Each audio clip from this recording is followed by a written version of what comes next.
Hey guys, welcome to another episode of Discovering 615. I'm your host, Rob Thacker, and I'm joined with Nathan Harmening, the Executive Director, and Kobe, the Development Administrator and Lived Experience Specialist with the nonprofit organization I Am Next. Guys, welcome. Awesome. Thank you. Thank you. Thanks for coming. I was excited when Jen sent me the email, so I'm like, anything we could do to help promote you guys with I Am Next. I'm excited to find out more information, but Yeah. let's jump into it. How did you guys get to Nashville? That's the big question, I think.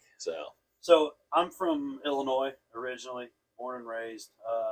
Was a musician most of my life. Played instruments, played in bands, and when I was in my late 20s, decided to give it one more go and just moved down here. It was a combination of that, and I think I just had too many ex-girlfriends for one town, so I was ready to get out of there. And I came down here and gave it a good year, and just actually decided it wasn't for me. And luckily I had started in my social work career right before I moved, so I was able to just kind of pick that up and move forward with it. Okay. Good deal. What about you, Kobe? So I grew up in the foster care system, but I have type 1 diabetes, so I would have to go to Vanderbilt every 3 months. So the state wouldn't really take me much farther than was reasonable to be within distance of Vanderbilt. So I've been in the Nashville area. I was born in Murfreesboro for probably my entire life, so I've always kind of orbited. Moved to Florida for a while, moved to Indiana, then moved back down again because of the diabetes thing, and then back into foster care. Got back to Murfreesboro because that's where my case was originally, and Montgomery County, blah blah blah. So always kind of just orbited around the area because my pancreas is a metaphorical anchor to Vanderbilt University. In Nashville, apparently. Yeah. Well, good deal. Good. So how did you guys? So diverse backgrounds from Illinois, the area. It only gets weirder. It only gets better. So I'm working in a liquor store. Okay. And he walks in, and then my coworker goes, "Hey, Kobe, aren't you a youth that aged out of foster care?" Unprompted. And then I look over to him, and he's like, "Hey, how you doing?" And that's the beginning of the story. That's the beginning. That's the beginning of our story, for sure. Yeah, right. Absolutely. That's awesome, man. So just chance encounters. Yeah. There you go. Fate, if you would call it that. Yeah. I the liquor store that you worked at, coincidentally, was a partner of ours in some fundraising efforts. Mm-hmm. But one of the perks of being in a nonprofit and partnering with a liquor store is, if you're into whiskey at all, you get maybe they put one back for you, and so that's what I was there to. I was there to pick up my bottle. I'm a very novice collector, and it just so happened he was working, and I couldn't pass up the opportunity to meet with him and see if he needed anything. And then one conversation led to the next, and now he's guiding our decision making process. So, oh wow! Yeah, from ramen to a trip to San Diego. Yeah, that's right. Yeah. Well, that's protege of the ED. Yeah, right. Yeah. That's great. I mean, that's crazy. That's a great story. Just amazing how fate, whatever you want to call it, brings everybody together on that, and then all over a bottle of whiskey. Yeah, yeah, absolutely. And I didn't even know. I'm a very new novice collector. I hadn't. I drank a lot when I was younger, and that's kind of part of the story. But then in my mid to late 30s, I got married. I started having kids, and I really didn't drink much at all. And I was at a community engagement event talking about the organization, and someone came up to me and said, "Hey, my name's Andy, and I'm into whiskey." And I was like, "Okay, what?" Yeah, homeless Andy, it turns out. And so, long story short, it turns out he runs a big group. Shout out to Melrose Barrel Pickers, and partners with Colonial Liquors. So shout out to those guys as well. So 2401 Franklin Pike, Nashville. Yeah, there you go. A little shameless advertising. There you go. Yeah. This is sponsored by this Yeah. podcast is sponsored by Right, Whiskey right, Group. yeah. Exactly. I need that bottle of Pappy that you have. Yeah. Sounds like you, Nathan, and I have something similar in common. So in terms of bourbon, I do occasionally like to partake of good bourbon. 100%. Buffalo Trace. Yeah. Oh yeah. Shout out to Buffalo Trace Group. So anyway, Oh, but yeah. You should, awesome. I don't know if you're like super into it, but there's this Blue Note, like Oh yeah. everything Nashville or Tennessee local, fantastic. Really? Superior to Buffalo Trace. Well, I'll have to check them out And then. if you like rye, I would try. It's called Cardinal Rye. It's 116. It's a high, spicy, but very tingly.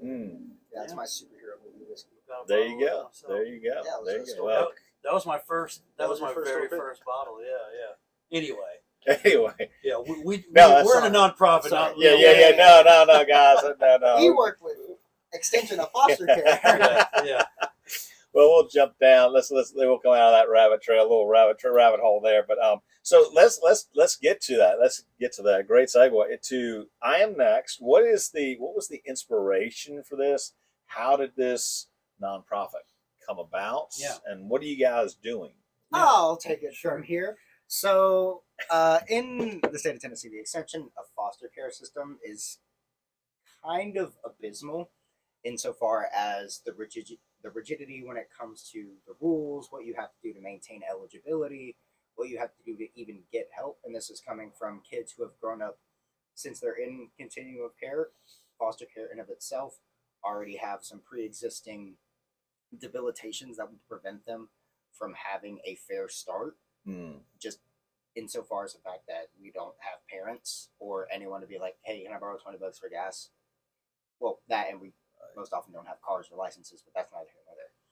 So what I Am Next really wants to do is intervene and empower that these youth aging out of foster care with all the tools, everything they need to achieve and maintain sustainable independence for now and the rest of their lives. And we will hallmark that independence when they start giving back to the same community that we've aided to them. Okay. So, like, let's say one of our participants enters our program. They, get housed, get a job, this, that, and third, proceed, and they have their own business now, where they're like working at a high end job or whatever you want. And then they come back and they connect with another youth, and then they offer them a mentorship. And then there's that self-repeating perpetuation that will allow for community to basically heal itself to where we don't have to work as hard because the community that we've built is effectively an engine for purification of trauma. Okay. If you have anything you'd like to add, please go. Well, just, a little bit of the backstory. So this all started, we're in 2024, so this started about 11 years ago. I moved to Nashville, and I started my career as a social worker in acute care, so working in essentially a mental institution for adolescent kids. I started that job because it was literally next door to my college at the time, and thought, hey, this would be a great resume builder. Never had any intention to stay in working with kids. But on day one, I loved it and realized that I kind of had a knack for it. I had the size for it, because working in residential facilities is a tough game.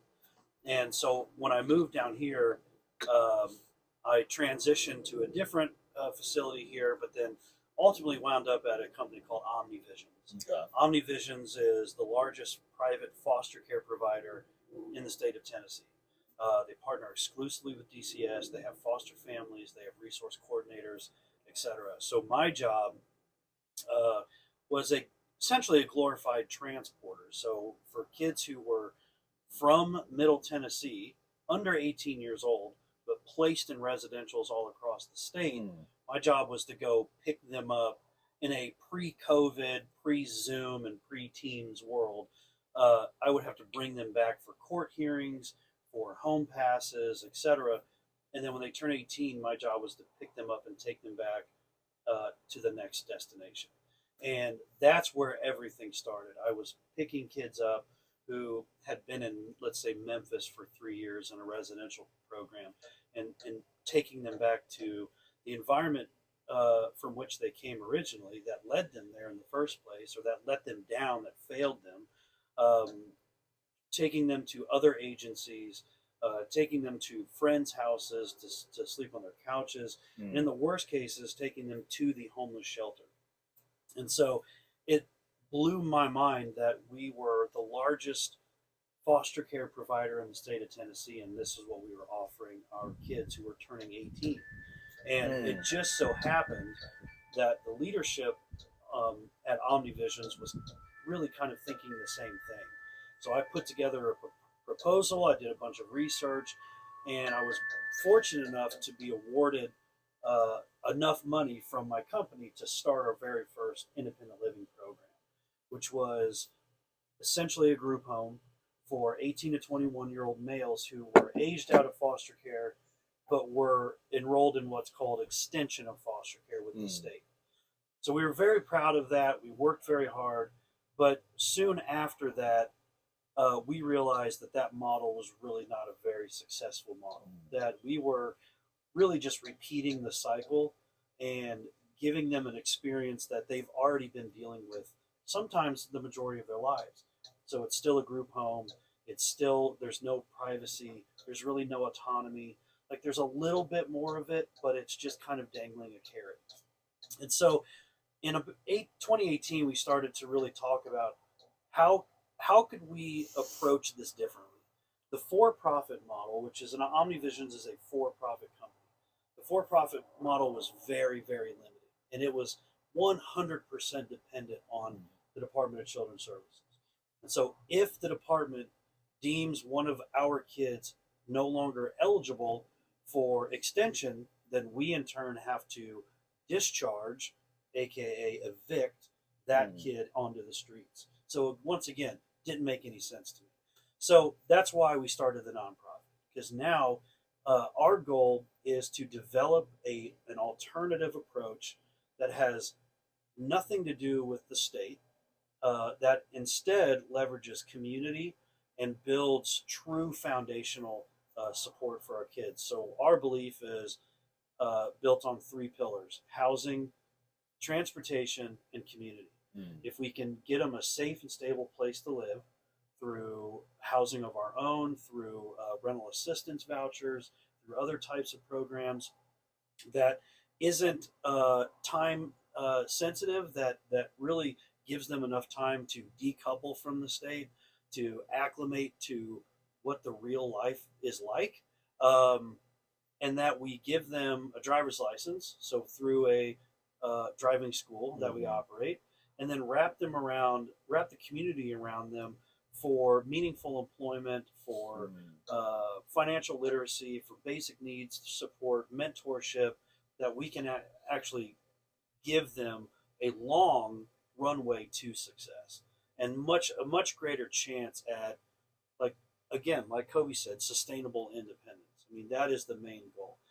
The average age, according to some studies, that someone moves out of their parents' home in America today is 27 years old. And so we really want to look at this through, well, whatever the average kid gets, like, that's what we want to give our kids. Like, we want to give them an average experience. And so there will never be a day where, my kid, because he lost a job or because he maybe got into some trouble, they're up to a threshold that I would say, hey, you're no longer eligible to receive my love or my housing or my care. You've got to go. And so I want to give that same treatment to young adults aging out of the system who are experiencing what they're experiencing because of no decision that they made, no fault of their own. Gotcha. So that's in a nutshell what it is. Gotcha. So talk a little bit about, okay, you mentioned before, both you and Kobe, aging out of the system. What is, because some people may be thinking, hearing this going, what is that exactly? Or what's the age they age out of the system? Sure. What does that entail? Those type of things. Yeah. Go ahead. So it just, when you turn 18, you're not a kid anymore. And Okay. if you're not a kid, then you're not in anybody's custody. So you've either got to accept the continuum of care, which is just more foster care, more, like Nathan mentioned earlier, extremely rigid structural environments that don't necessarily prepare you. So at the same time, like he said, was it 26, 27 when the average age that someone moves out of their parents' house? Yeah. We're 9 years shy of that, often emotionally stunted due to trauma.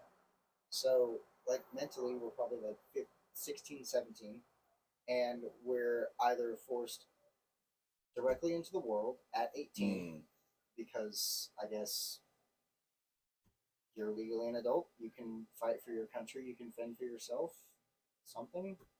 But I don't know. It's just for whatever reason, as soon as you turn 18, you're faced with this binary crossroads of don't actually get prepared or learn anything else and just continue to wait.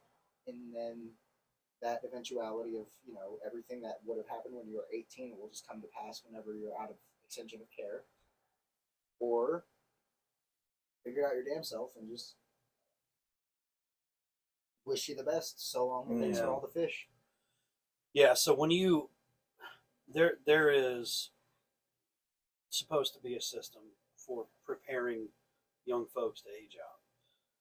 And I am going to, during this conversation, have some criticisms of the state. And one thing I do just want to make sure is to preface that by saying I have very close relationships with some of the people who work in those agencies, but the state as a system and as a whole needs to be completely changed. Yeah. Bless you.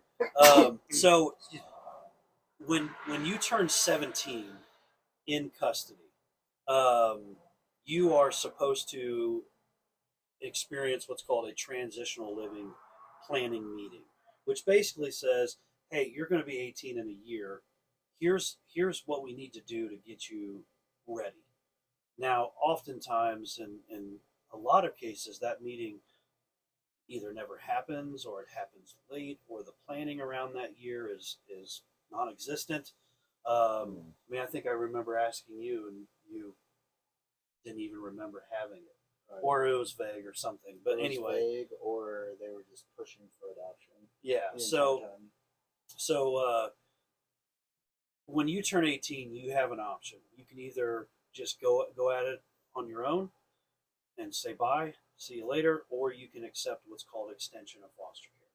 And so it's worth noting extension of foster care is a voluntary set of services that are available between 18 and 21 as long as you meet one of three eligibility criteria. Number one is education, so you've got to be enrolled in school full time. That was the only eligibility criteria up until a year ago. And so our kids who were graduating out of high school with a fifth, sixth grade reading level with an IEP are now being forced to go to college. And the state's paying for it, which, obviously in part comes out of tax dollars and, it was a lot of waste. But because that was the only eligibility, it was either homelessness or fail out of college, which ultimately I would argue more than 90% of folks who were enrolling in college actually did end up failing out. I've seen it, just on my own level. We've had virtually a 0% success rate with graduating traditional college. Now, a year ago, they incorporated two other eligibility criteria. So the second one is work 80 hours a month at any job. And then the third is be enrolled in what's called a removing barriers program. So that is any program designed to remove barriers to employment. So workforce readiness, etc. The issue is if you quit or if you get fired in any of those three areas and you don't get something within 30 days, then you're removed from extension. And sometimes it's rigid. I will say it's, the state, they do try to give kids as many chances as they can, but the reality is you're taking someone, just like Kobe said, out of custody, some of whom have been in custody their entire lives, and you're saying, the way I look at it is, until someone's 18th birthday, they're the victim, and they're the sad kid who's had, you know, awful parents and has been in custody. Then all of a sudden on their 18th birthday, it's like, no, now you've got to follow these rules or you're out.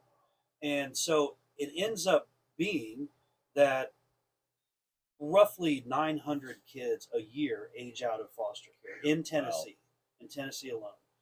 And roughly half of those kids want nothing to do with extension of foster care, nothing to do with it. So they just go on and they go it alone. The other half are at least eligible for extension of foster care, and 60 to 80% of those kids actually take it. But then there's the attrition rate is extremely high.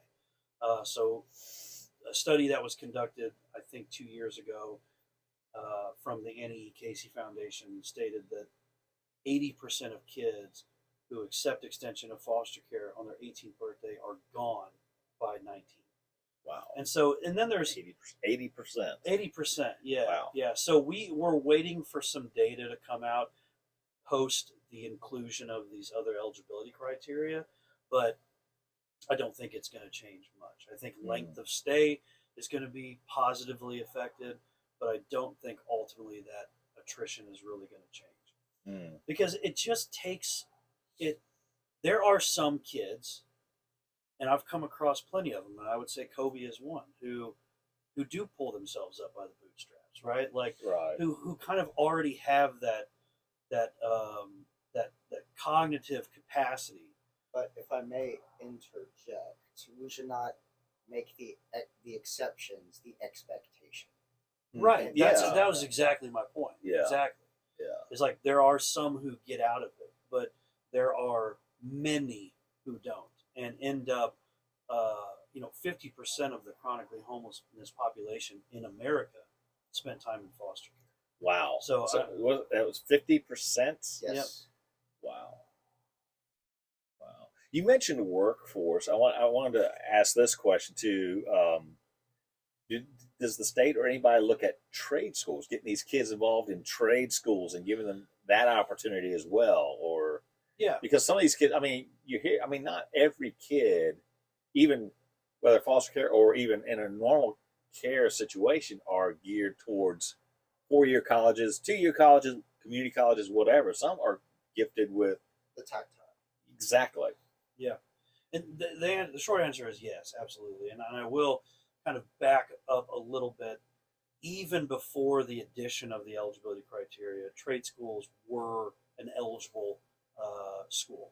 And so, yes, 100%, like, welding, auto maintenance, for a lot of the ladies, cosmetology school, like those are options. And I think culturally we see just in general, in a broad sense, that the trades are, even though they're in such high demand, the kids, it's like they don't want anything to do with, going into the trades. And so I try to focus as much as I can on trades because we were just talking about it on the way here, like home services. I mean, they're never going to go out. Like the demand will never be extinguished. And to kind of springboard off that, especially with the genesis of AI, it's like it's only going to promote the need for those more manual, absolute skill, almost artisanal trades like welding that require high precision or like stuff that can't really be acclimated for with an algorithmic kind of thing. Yeah. Right. I mean, you're always going to need your plumbers. You're always going to need electricians. You're always going to need welders. Right. You're going to need infrastructure maintenance. Exactly. Exactly. Yeah. So we really try to lean into that as much as we can, and we have a great partnership with an agency called Achieve Trade School. Okay. And they're mostly electrician based, so they teach kids how to be electricians. And I've got a handful of kids in there right now that go there for free. They go, and this is broadly, like in the trades, half of these organizations are paying for the training. Mm-hmm. So that we really try to leverage Right. that as much as we can. But you go to Achieve Trade School, which is funded by the employer. Like employers pay Achieve Trade School to exist so that they can get the labor that they need. Mm-hmm. And so it's a great kind of quid pro quo relationship. But yeah, we're up against. Um, there's a couple factors in there. I don't want to be too long winded, but culturally, we're in the Uber Eats era where everyone wants it, the easy way. They want it Mm-hmm. now. They want it without having to go get it. So we're battling against that in general. Number two, the, the system, even though it is needed, in my opinion, and this is my opinion, it's kind of a catch-22 because as you're in custody, um, everything is kind of not handed to you on a silver platter, but you have 10 workers for everything. Your life And is effectively dosed out. 100%, Mhm. and you're medicated, like you're forced into therapy, like Mhm. all of these things. And so no wonder kids who are getting out of the system, who are turning 18, don't want to go be a plumber. I mean, it's like, it makes a lot of sense. So we battle up against that as well. And then I think just overall awareness, like the trades are just not marketed. Yeah. They're just not marketed Yeah. enough. And so I do really try to lean into it as much as I can. And that's what we focus on in terms of our partnerships. And we've seen some great successes. In fact, my most successful kids are the ones who went through trade school. Yeah. For sure. And I think, and two, from what I'm hearing in the trade schools, those guys, the money there is there to be had. 100%. Lucrative even. It's very lucrative. Yeah, yeah. I mean, let go back to Achieve Trade School. It's 2 days a week for 2 hours a day for 4 years. That's it. And you, after 30 to 45 days, as long as you don't miss a class, that isn't, hey, I've gotten into an accident or something, like, as long as it's an excused absence, they place you in a full time job, Yeah. starting out at $17 to $18 an hour. Now that's like phase one, level one, entry level electrician. You're not really doing much. If so, you work your 40 hours, you go to school 4 hours a week, and then after 4 years, you get your journeyman's card. Yeah. And you get it all for free. You get paid to do it all. And then all of a sudden you have your journeyman's card and you can go out and start a business. You can do whatever you want to do. Yeah. So there is so much money on the table within the trades. Yeah. And I think it's just our kids they've never seen any of it. They don't know what that experience is like to work for your money and then let your money work for you. Like, they just don't have any of that knowledge. And so as we grow the organization, one thing we really want to incorporate, and this is kind of off subject a little bit, is how to make your money work for you. Mm-hmm. Like how to really start a business and be an entrepreneur, like real estate, like the value of what is the difference between an asset and a liability, and how can you leverage those assets to buy more down the road, all of those things. Yeah. The rich dad poor dad approach. Yeah, exactly. Yeah. I think there's a lot of merit to that. Yeah, there is. I think and obviously that's some of the what are some of the other challenges? Because you mentioned some already, but what are some of the other challenges you guys, especially with the I Am Next, and then at the same time, what are some of the things you've seen that have brought great satisfaction? And like, okay, we're on the right path here. We're encouraged by these things. What are some of those things that you guys have seen and dealt with? You go first. I'd say as far as like the things that have been really encouraging is just me personally, we had a move-in event for one of our properties and just interacting with all the kids and hearing how excited they were to like have their own spaces, basically their own homes to like put the key in and like come home, drop their bags in the chair and sit down. Mm-hmm. Because as someone who like more or less couch surfed for a good 6-7 months and then had a really just crappy apartment, it's like that security and peace of mind of not, especially not having roommates, which might sound like a little bougie, but not having roommates in your first apartment, I feel like there's something to be said about that. Because especially for kids like myself, where we've always had to be in super close proximity. Like, a normal kid will live in a dorm for 4 years, but we've been living with four roommates in a supervised area for 5, 6 years. So it's just a bit of a different flavor, but hearing how excited they were to like just decorate, make it their own, that was extremely encouraging.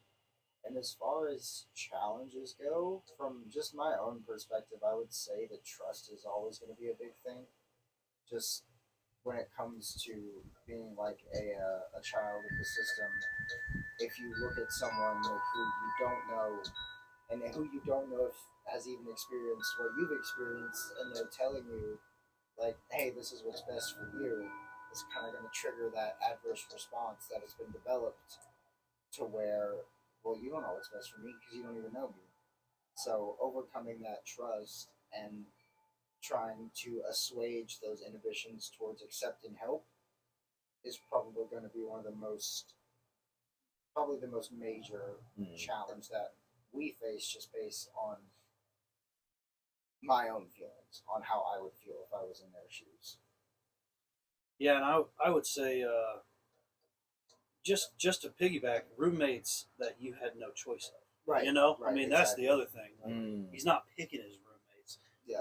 They're being, they're being placed, as it's called, without anyone's control. So one of the challenges, the biggest challenges, is kind of also um, one of the biggest opportunities. And in Tennessee is years behind in supportive housing. We went out to San Diego last year to visit an agency called Just in Time. They have a really great community-based model, and we just went out there to look at it and see if we can get some ideas and idea share, etc. And although I understand the politics in California is very different from Tennessee, California's housing support structure is vast, and so our kids um, that are aging out in California, they they have a much easier entry point to housing because the social safety net out there is just broad. There's many vouchers that exist, different vouchers. In Tennessee, there's virtually just one, and it's your project, your Section 8. There's a couple other ones, but the housing in Tennessee, particularly for the homelessness population, is far behind. So that's I think challenge number one. Challenge number two is our kids, even though they are now included into kind of the HUD creates this like list of most vulnerable populations in America, and it's chronically drug addicted. It's coming out of incarceration. It's homeless, elderly, veterans, early families, and serious mental and physical health. Youth aging out of foster care, they've really just been added over the last couple of years. But all of the funding mechanisms, particularly those that are around what's called permanent supportive housing, they don't really define, or any housing that really is intended to serve the homelessness population. They don't define youth aging out as vulnerable enough to be eligible for those services. So that's been a huge challenge because even though we know that, say, 50% of the homelessness population experience foster care, 40% of young adults who age out of foster care experience homelessness by their 24th birthday. So, like, we know these statistics. We know that 25% of folks who age out of the system end up back in the system, incarcerated. We know that there are 1 out of 5 early pregnancies. We know all of these statistics, and we have this amazing opportunity to stop it in their tracks, right? Like Right. when someone's 18 years old, and they're given the right resources and the right support, Right. like imagine how we could affect those downstream statistics. Like how could we stop that 50% number? How can we lower that? Instead, most of the services that exist, they need you to be chronically homeless already, right? So those are folks that are very, very hard to serve and are very hard to initiate any sort of change because they've been living on the streets and have been chronically drug addicted and have chronic mental health issues. So that in my mind is the biggest challenge. And then just having the state, their funding stream. When I say the state, I mean DCS, Department of Children's Services. Like their funding streams are very rigid, and so it's like you've got to kind of got to the kids have to be an extension of foster care, etc. But with all of that, creates now an opportunity to create those mechanisms from the ground up, and so that's what we're trying to do.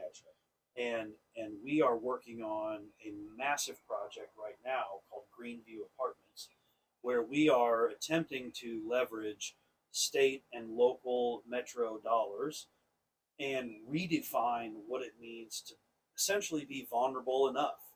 So our kids come out of foster care with serious mental health issues. It's just they're not necessarily chronically homeless yet. They're not chronically drug dependent yet. So we are redefining what it means to need that support, and are hoping that the state will, the state and federal, local dollars will be given so that we can actually open up a 120 unit apartment complex in Nashville, 60 of which will be used specifically for emerging young adults. So 18 to 25 ish, who are trying to either aging out of foster care or currently experiencing homelessness, coming out of domestic violence situations, and then we're going to attack them with as much love and support as we possibly can for as long as we have to. Yeah. So yeah. Yeah, and you guys talked about. I mean, you hit on, you guys what you're doing for them in terms of the homes, getting them in the homes, the transportation, and I think one of the things that you mentioned earlier is community, is that third wheel or third leg of the chair, so to speak. Talk about that. How has, because community is so important. It is crucial, and especially for these young people who have come out of maybe not even experiencing community, right, in a positive light. Right. So how important is that, and how has those in the community received I Am Next, and talk about that. Yeah. So I think apart from your basic needs, again, housing, it's the hierarchy there. You need shelter, you need food, you need clothing, you need your basic needs to be met. Then we start giving them tools. Outside of those things, which are priority, right? Those are your crisis needs that have to be met. I think community is everything. Like it makes the difference. And we have been, our community model is the newest of our three-legged stool. It is the most underdeveloped. That's what we're building now. But it is amazing when you see a community member wrap their arms around these kids. I mean, it is amazing. And Kobe actually just took one of our amazing volunteers to lunch not too long ago, and she's fantastic. And so, and we all know like the benefit of networking, Right? And like how, just in our professional lives, like how important is networking to growth of literally financial growth, and networking for new opportunities, networking for learning, growing your knowledge base. So if we can leverage the community the same way, I think we can have similar results. So I think it's extremely important, and like I said, it's our newest like it's always been in the vision, but now it's really starting to acclimate, and it's really starting to take on a life of its own. And as we grow, it will grow, and we're excited. So, and the project, the Greenview Apartments, is vital to that, because it will finally give us kind of a place to actually plant a flag. We don't. We're kind of a scattered site nonprofit right now. Like, we don't really have a home or a hub of our own. But if everything goes through, we will. So out of that property, we will have all of our volunteer activities. We'll have our events. We'll have workshops and our driving school, and we'll actually be able to build the community from a stable position, instead of trying to figure out how to leverage the community when we don't really have a home base. Gotcha. So we were talking about just community, the importance of it. I want to ask this question: how has Nashville and then others around you guys embraced the I Am Next nonprofit organization? So we're still a new organization. So I think once we have our name out there, and once we really have some very clear opportunities for the community to embrace us, based on what we've seen thus far, I think we're going to be well received, and we are going to be able to build that community. Our volunteer base right now, our partner base, is very small, because again we're only 2 years into this, and people are very passionate, and the faith community in particular is, more and more I'm seeing churches that are devoting their missional work to foster care. And so Church of the City is a great example. They're one of our early partners, and have done some volunteer work with us. They actually donated our driver's ed car. Okay. So they gave us a 2005 Toyota Corolla. She's not a Maserati, but she gets where she needs to go. But I think in general, the awareness around youth aging out of foster care is really, really low. And when I talk to folks about it, it's like a light bulb goes off, and they're like, "Wow, I didn't even consider that being an issue." Like, you think of foster care as being essentially forever, right? Like, well, they're in the state's custody, but they don't understand that when you turn 18 years old, the game completely changes. And so, as we're able to spread that awareness through things just like this, through opportunities just like this, I think we're going to find the community is going to be at the ready to be involved, and we've seen that in small scale, and we're ready to scale that to larger, greater Nashville. That's awesome. Yeah, that's awesome. That's really awesome there. And on that, let's piggyback on that a little bit more too. What are some ways people can get involved with I'm Next? Yeah.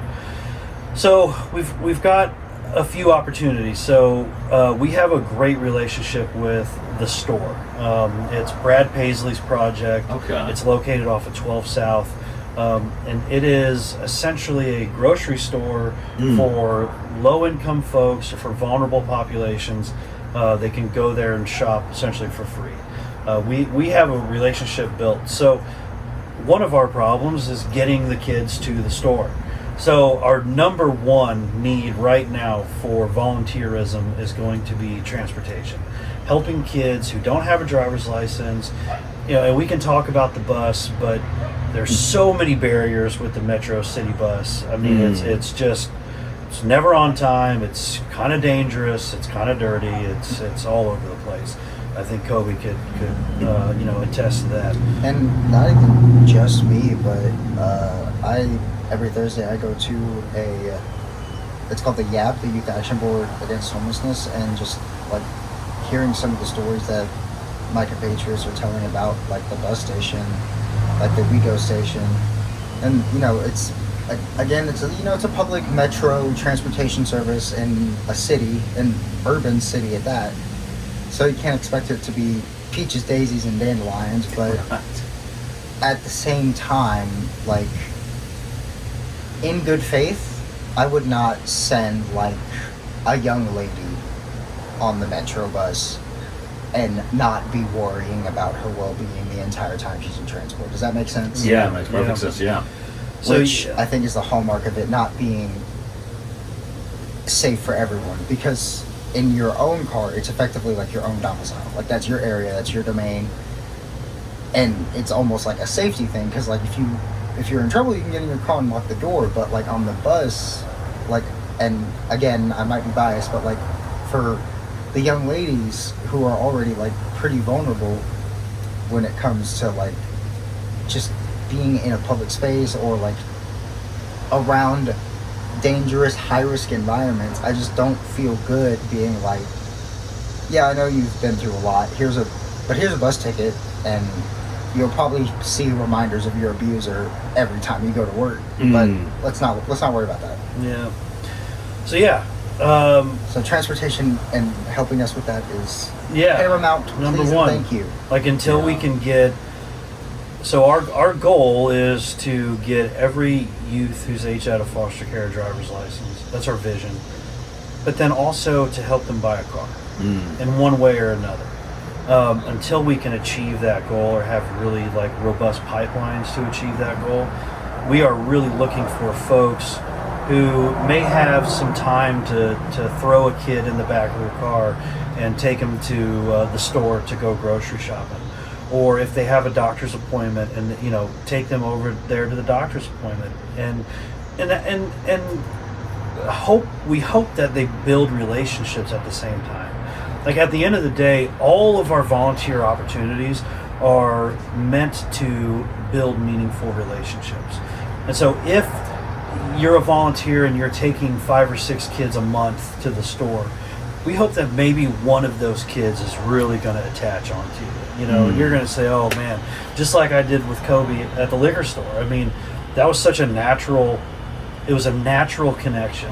And all of a sudden it was like, man, I really just want to keep getting to know him and see where we can help each other. And he's helped me grow as much as I've helped him. And I mean, it's the truth. And, we want that for our volunteers. And so helping with transportation, but also, a big low-hanging fruit is events. We have a golf tournament coming up on October 16th. It's at the Hermitage. We need volunteers to help run it, to help, go to the holes, make sure the sponsors are taken care of, make sure the players are taken care of. We'll have galas and auction events and all of those types of things. We need help with event planning, awareness planning. Like, there are plenty of opportunities. And then once we get this property and we're able to actually have a location, we need folks with expertise. So you would be a great volunteer for real estate, right? Teaching, like, how could we teach or run a workshop once a month or, once a quarter, or whatever it looks like, to teach kids the value of real estate. I think that no one else is really doing that. There are financial literacy courses out there, but no one really focuses it around real estate, which I think is a mistake. My home is everything, and I am able to look at other opportunities, leverage my equity to build more financial freedom for myself. Right. And I think our kids, Kobe, anyone else, deserves to have that knowledge as well. Absolutely. And so we want to leverage experts in finance and real estate and employment and any other area that makes sense, in college readiness, whatever that looks like, to come in and facilitate those classes. So again, our volunteer in our community, we really look at community in a holistic sense. So even other agencies that are providing similar services are part of our community. We really just want to wrap as many folks as we can. But when our volunteer piece is the newest piece, It's still underdeveloped, and so we're just looking for anyone who wants to get involved. And you can go to www.imnext.org, and we'll set you up and get you rolling. Awesome. Yeah. Great. Well, guys, I think we've covered a lot. Do you guys got anything else that you want to add to the conversation? Love everybody, smile always. Love everybody, smile always. There we go. Love it, guys. Yeah, and I would just say again, like, we have an opportunity here, and not only I Am Next. There are other, and let me just describe quickly what I Am Next even means. Yeah. So oftentimes, and Kobe again, weigh in here, but when a kid is in foster care, the amount of foster placements they go through sometimes is more than they can even count. And so the question that I think stays on their mind is always, what happens next? Yeah, okay. That's it. What happens next? What am I going to go to another foster home? Is the next foster home I'm going to go to, are they going to take care of me, or are they going to disrupt me because I wanted a cell phone, or are they going to give me to a weekend foster parent so that they can take their biological family on vacation? Like, all of these things that actually happen in foster care. When I turn 18 years old, what happens next? And so often the answer to that question is only drives more fear. And only perpetuates that cycle of survival mode. And so what we aim to do is turn that overwhelming question into a declaration that I am next. Gotcha. And so I am next, I happen next. And then the word next really symbolizes a movement. So our volunteers, I am next. So if I'm a volunteer, I'm a staff member currently, but I am next, right? Like, I represent Next and what Next represents, what their mission represents. Kobe is next. You are next for doing this. Like, we are next is a movement and a community and a whole bunch of people that have a heart for changing the momentum of the cycle of poverty, the cycle of institutionalization, the cycle of trauma, and into again, like I said earlier, an average experience. We want our kids to worry about their bills just like we do down the road, and worry about how to pay for their kids' college, instead of just accepting that they're never going to have those experiences. If the people who are trying to destroy the world aren't taking a day off, neither should we. And if there are people to be helped, then they should be helped. And if we have the ability to help someone, then we should. Absolutely. With great power comes great responsibility. And if you have the means to do something, there is no reason it should not be done. Yep. And so we love volunteers. You can donate your time. Of course, we're happy to receive any sort of financial contribution, because outside of what the state pays for, we fund all of this ourselves. And so we really rely on the community to help us provide this stuff, so that we can again move away from the state. Like, the state is not a replacement for the parent. It never will be. Right. It never ever will be. And there is no replacement, truly. But the community, the local community, can be a much better alternative than any sort of state that agency could ever be. Absolutely. When you lose a limb, you can still feel it, but at the same time, you can adapt to the prosthetic. Does that make sense? Yeah, absolutely. Yep. Absolutely. So again, guys, people want to find out more, where do they go to? www.imnext.org or imnexttn on Instagram.